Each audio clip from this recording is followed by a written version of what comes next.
যখন খারাপ সময় যায় তখন চারিদিকেই মনে হয় খারাপের সম্ভাবনা বেড়ে যায়, আর মন খারাপ থাকলে কোথাও গিয়েই ভালো লাগে না। আমার গ্রামের বাড়ি গেলে আমার খুব ভালো লাগে, কিন্তু এবারে যে সেখানেও শান্তি পাইনি, কারণ মনের মধ্যে এক গাদার চিন্তা ভাবনা আর অশান্তি। চলে আসলাম বাড়িতে, যদিও থাকার কথা ছিল কিন্তু না থেকে বাসায় চলে আসলাম। লাগেজ টাগেজ সবই প্যাক করা হয়েছিল, কিন্তু কপালে তো থাকতে হবে, তা না হলে তো থাকতে পারবো না। হয়তোবা কপালে লিখেই দিয়ে আসেনি যে আজকে আমি গ্রামের বাড়ি থাকবো।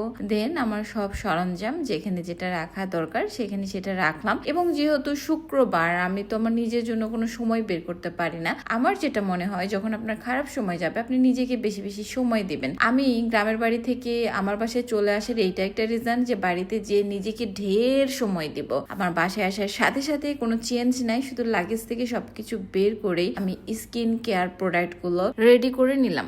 আপনারা কিন্তু আমাকে সব সময় দেখেন, তাই আপনারা এই বিবেচনা করতে পারবেন আমার স্কিন আগের থেকে ভালো হয়েছে কিংবা খারাপ হয়েছে, আমার হেয়ার আগের থেকে ভালো হয়েছে নাকি খারাপ হয়েছে। তো প্রথমত আমি একটা হেয়ার প্যাক বানায় নিতেছি। এটা একটা হেয়ার ফল ট্রিটমেন্ট, যেটা একটু ডিমের সাদা অংশ টক দই দিয়ে একদম রেডি করে নিলাম। এখন সুন্দর করে মাথায় লাগাবো, যেহেতু আমার বাসায় এখন কেউ নাই, একা একাই আমাকে লাগাইতে হবে। বাট এইটা দেওয়ার পরে মামনি কিছুক্ষণের জন্য হাজির হয়ে গেছিল। এবং আমার ফেসের দিকে আপনারা যদি একটু লক্ষ্য করেন তাহলে দেখবেন যে ফেসটা এখন যেমন আছে এবং প্যাক লাগানোর পরে সেটা ডিফারেন্ট। এবং আমাদের যে বডি মাস্ক আছে সেইটা বডিতে লাগানোর পরে যদি আপনি স্কার্ভিং করেন, এত মজাদার জিনিসটা, মানে সাবান শ্যাম্পুর কোনো দরকার নাই, মানে স্কিনের জন্য যে আমরা সাবান বা লিকুইড সাবান ইউজ করি সেটার কোনো দরকার নেই। এই যে আমি ফেস প্যাকটা লাগালাম, একটু পরে আপনারা এটা ওয়াশের পরে দেখবেন যে আমার স্কিনটা কেমন গ্লো করে ইনস্ট্যান্ট। এবং এগুলো প্রত্যেকটা প্রোডাক্টই আপনার কোনো সাইড ইফেক্ট থাকবে না। আর আমি যতই চিন্তা করি না কেন এই প্যাকগুলো লাগানোর পর একটু রেস্ট করবো, বা করা উচিত, আপনারা যেটা করবেন এই প্রোডাক্টগুলো ইউজ করার পর একটু রেস্ট করবেন। আমি সেটা করতে পারি না, কারণ আমার অনেক কাজকর্ম থাকে, তাই আমি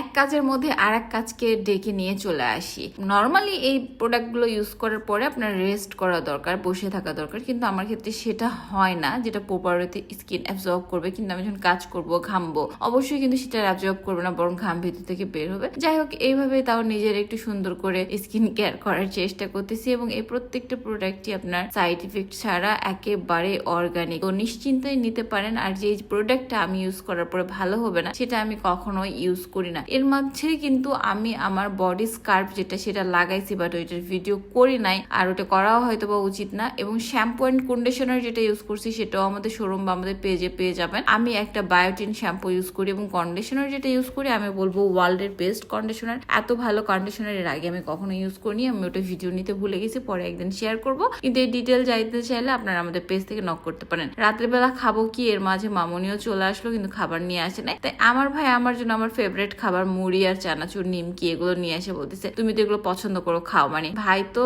একটা আত্মার টান আছে, আপু তুমি তো এগুলো পছন্দ করো, খাও রে। মানে দিন শেষে আমার অ্যাচিভমেন্ট এইটাই, যে বিরিয়ানি গোশ না খেয়ে আমার ভাই আমার ভালোবাসা, আমার পছন্দটাকে খেয়াল রেখে এই খাবারগুলো নিয়ে আসছি। এবং আমি নাকের উপর কিন্তু একটি এর মধ্যে নোজ প্যাডও লাগাইছি, যাতে ব্ল্যাক হেড হোয়াইট হেড আছে, আপনারা কিন্তু এই নোজ প্যাডটা ইউজ করতে পারেন। শুরু থেকে শেষ পর্যন্ত যে ড্রেসগুলো পরছি সেগুলো আমাদের পেজে চাইলে আপনারা কিনে নিতে পারেন। আর তারপর মামনির সাথে অনেক গুড টাইম কাটালাম। আল্লাহ হাফেজ।